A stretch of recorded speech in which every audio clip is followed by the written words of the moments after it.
रहे हैं कि जिस तरीक़ा से विधानसभा चुनाव को लेकर जिस तरीक़ा से सरगर्मी काफ़ी तेज़ चल रहा है, बहुत ऐसे-ऐसे प्रत्याशी हैं जिनका कोई नाम निशान नहीं पहले था, लेकिन वो लोग अब धीरे-धीरे इस चुनाव दंगल में लोग आ रहे हैं। क्या कुछ कहिएगा उन लोगों के लिए जो बाहरी लोग आकर के इस रणभूमि में कूद रहे हैं चुनावी दौर में? सबसे पहले बात यह है कि बाहरी लोग जो भी आएँगे, मैं उनका विरोध इसलिए नहीं कर पाऊँगा कि जो जैसा है वह हमारे क्षेत्र की जनता सबसे पहले तो लोकेलिटी चाहते हैं, कि लोकेलिटी में रहने से ये है कि हमारे घर की जो परेशानी है वो मैं समझूँगा कि हमारे घर, हमारी विधानसभा की परेशानी क्या है। लोकेलिटी के हिसाब से मैं जानता हूँ कि बाहरी जो भी उम्मीदवार हों, हमारे यहाँ के पालीगंज विधानसभा की जो जनता जो है, उसको हर तरह से खारिज करने का काम करेगी। लोगों का यहाँ का कहना साफ तौर से यही है कि बाहरी लोगों को भगाया जाए और घर वाले लोगों को लाया जाए। क्या कहिएगा उन लोगों को? बिल्कुल, मैं तो बार-बार कह रहा हूँ कि मतलब पालीगंज विधानसभा में हमारे ऐसे-ऐसे दिग्गज अभी हैं, जो एजुकेशनल से लेकर पॉलिटिकल से लेकर के हर तजुर्बे में आगे हैं लोग। हम किसी से कम नहीं हैं, हमारे पालीगंज की विधानसभा की जनता, तो हम फिर क्यों हम बाहरी उम्मीदवार को हम एक्सेप्ट करेंगे? चुनाव के पूर्व ऐसा देखा जाता है कि चुनाव के पूर्व तो जातिवाद होता है बहुत कि इस जाति का, उस जाति का, और जैसे ही चुनाव सामने आ जाता है तो लोग ये बोलते हैं कि सारे जाति जो है वो हमारे भाई के समान है। जैसे मुस्लिम भाई को इस समय आजकल बहुत ये ट्रेंड चल रहा है कि मुस्लिम भाई हमारे साथ खड़े हैं, ये हैं, वो हैं। क्या कहिएगा उन लोगों के लिए जो इसमें इस तरीक़ा के काम कर रहे हैं? देखिए, जो पॉलिटिकल लेवल पे जो जातिवाद की जो बात करते हैं, वो सबसे गंदी राजनीति होती है। मैं 2006 से 11 तक मैं जब सरपंच रहा, तो मैं अपने सरपंच के रीजन में हम अपने पंचायत स्तर पे हमने 2 मंदिरों का जो है शिलान्यास करवाया और जीर्णोद्धार भी कुछ मंदिरों को मैंने करवाया। तो जाति लेवल का पॉलिटिक्स भारत के अंदर सेकुलरिज़्म में ये सबसे गंदी पॉलिटिक्स है, नहीं होनी चाहिए। चाहे किसी भी पार्टी का हो या किसी समाज का हो, जाति लेवल की कोई राजनीति नहीं होनी चाहिए। अभी पालीगंज विधानसभा में ऐसी कौन-कौन सी चीज़ आप देख रहे हैं कि जिस चीज़ को अभी सुधारना बहुत ज़रूरी है? सबसे पहले तो शिक्षा की ज़रूरी है। पालीगंज विधानसभा में शिक्षा, स्वास्थ्य सबसे जो है ना कि निचली पायदान पे जाकर के गिर गया है। यहाँ के जो विधायक हैं संदीप सौरभ, उनका बार-बार ये कहना है कि हमने शिक्षा में बेहतर प्रदर्शन करके दिखाया है, शिक्षा का स्तर बहुत सुधार दिया है पहले से। सड़कों का अच्छा-अच्छा जाल मैंने बिछा दिया है, हर चीज़ में मैंने उन्नति का काम किया है जो पहले लोग नहीं। क्या कहिएगा? ये तो जनता हमेशा ये बतला रही है कि पालीगंज में वर्तमान जो है हमारे विधायक संदीप सौरभ जी, जो शिक्षा की बात कर रहे हैं, शिक्षा की बात वो सिर्फ विधानसभा में चिल्लाते हैं वो। ज़मीन पर उनका एक भी काम ऐसा नहीं है जो उनको दिल से सराहा जाए। हकीकत यह है कि जिन्होंने जो आप देखे होंगे या यहाँ की ग्रामीण देखी होगी कि मतलब देखे होंगे लोग कि जब चुनाव लड़ने आए थे, तो वो आए थे तो वो मन की बात करते थे। तो मैंने उनको कहा कि सर ये जन की बात सुना कीजिए ना, मन की बात तो आप करते रहिएगा। तो वो अपना ही बात करते चले आ रहे हैं। शिक्षा में वो कोई सुधार नहीं कर पाए और न ही स्वास्थ्य में सुधार कर पाएँ। हाँ, नेम प्लेट लगाने का काम किए, भले काम हो या अथवा नहीं हो, नेम प्लेट लगाने का काम उन्होंने किए हैं। आजकल बहुत सारे लोग हो गए हैं, फेसबुकिया नेता हो गए हैं। फेसबुकिया नेता हो, उन लोगों के लिए क्या कहिएगा? ज़मीन पर उनका कोई अस्तित्व नहीं है। फेसबुकिया नेता का ज़मीन पे कोई ऐसा अस्तित्व नहीं है। जनता ज़मीन देखती है, ज़मीन पे जो रहेगा वो जनता के दिल में रहेंगे। पालीगंज में बदलाव के लिए कैसे क्या कुछ किया जाए, इसका कैसे क्या कुछ रणनीति बनाए भी हैं आप?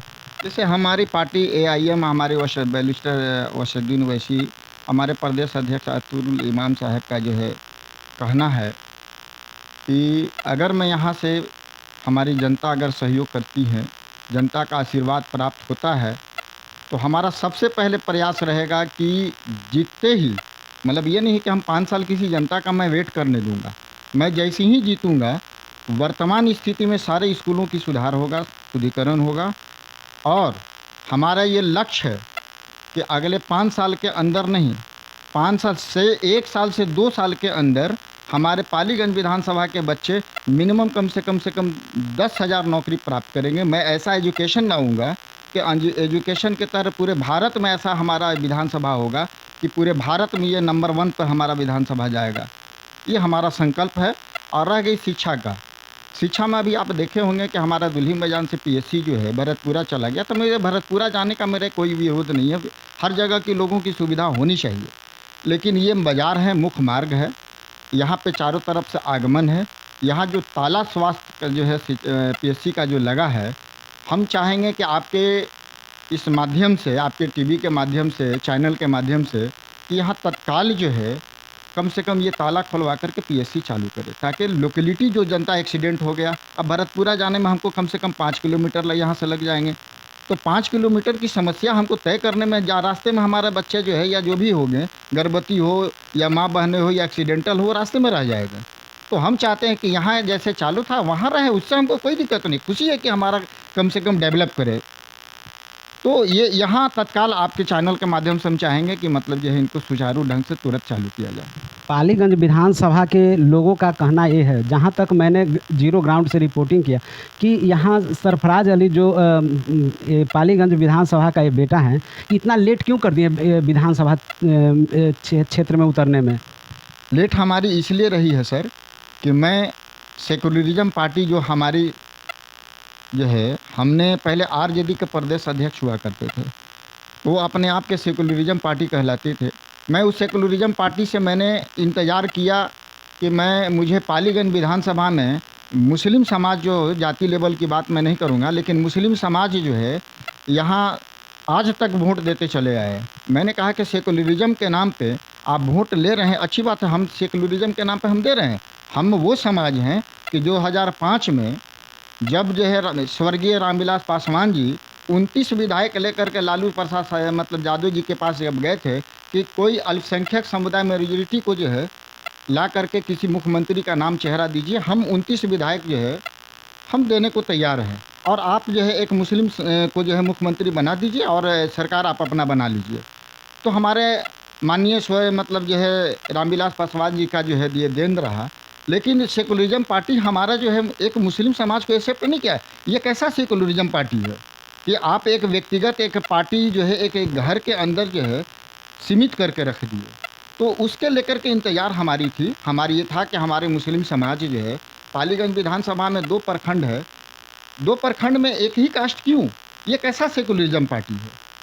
सेकुलर पार्टी तो ये नहीं कहती कि एक समाज को लेकर के चलिए। हमने कहा कि हमारे मुस्लिम समाज को भी एक दिया कीजिए। अगर मुस्लिम समाज एक प्रखंड में है तो आप अपना उपाध्यक्ष अपना जादव समाज रहिए। लेकिन उन्होंने कहे एक लाइन में कि मतलब तो आप कहाँ जाइएगा?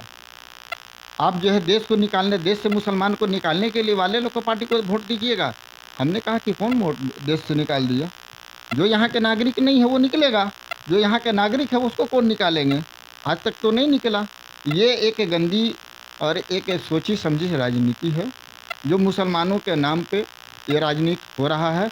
अबर मुसलमान ऐसा नहीं होने देगा। अबर का मुसलमान जो है इस बात पे तय किए हुए है कि सेकुलरिज्म के नाम पे हमारा जो वोट जो लूटा जा रहा था, और लूट करके हमको जो हरवाहा बना करके मजदूर बना करके रखे हुए थे, अबर इस बात हमको नहीं होने देंगे। पालीगंज के भी विधानसभा के जो मुसलमान है, इस बात को तय है कि पालीगंज के मुसलमान इस बार दर्री बिछाने का काम नहीं करेंगे। अबर अपना सोच समझ करके वोट देंगे, और इस हाल में हम लोग उम्मीद है कि हमारी इस बार जो है AIM पार्टी जो है पालीगंज विधानसभा से हम लोग सीट निकालने जा रहे हैं, इसलिए कि यहाँ सेकुलरिज्म जो है। अब ये बताइए सर कि मतलब जो है आप वोट ले रहे हैं, आप हर जगह कह रहे हैं कि हम रहेंगे, बाकी समाज क्या करेगा? आप सबकी समाज का विकास कीजिए ना, सबको राजनीति में आप लाइए, सबका भी डेवलप कीजिए। आप सबका डेवलप करने के समाज में नहीं लगे हुए हैं, आप एक समाज को डेवलप करने में लगे हुए हैं, बाकी समाज क्या करेंगे? बाकी समाज तो वोट देने के लिए तो पैदा नहीं हुआ है, अपना उसको हक चाहिए। आपने सर्वे करवाया था कि मतलब जिसकी जितनी आबादी होगी उसकी उतनी हिस्सेदारी देंगे, क्या हिस्सेदारी मिले? लोकसभा में तो हमको 2 टिकट हमारे समाज को दिया गया, ये है मतलब हिस्सेदारी? नहीं, ये गलत है। और इस बार इसी गलती के लेकर हम लोग लेट से उठे हैं, मगर हम लोग सही समय पर उठे हैं। चलिए, देर सही लेकिन दुरुस्त सही, इस बार IMI पार्टी से यहाँ पालीगंज विधानसभा से सरफराज अली इस चुनावी दंगल में उतर रहे हैं, और इन्होंने साफ तौर से कहा है कि बाहरी जो लोग हैं उनको यहाँ से भगाया जाए, क्योंकि उन लोगों ने विकास कुछ भी नहीं किया है, केवल लोगों को धोखा देने का काम किया है। और फिलहाल आप देख रहे हैं अंकित राज को पालीगंज से। कैमरामैन अलका के साथ अंकित राज, पालीगंज।